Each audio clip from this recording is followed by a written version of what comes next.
Most people focus on creating content, but the real money comes from what happens after you upload it. Uploading AI music isn't where the income happens. It's what happens after.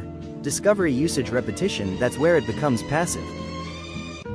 You create a simple track, upload it to platforms like Spotify, YouTube. At this stage, you've done the work. Now the platform starts doing its job. People find your track, use it, play it. You don't need to constantly promote it. Now it starts generating streams, ad revenue, licensing opportunities, and the key is, you didn't create it again.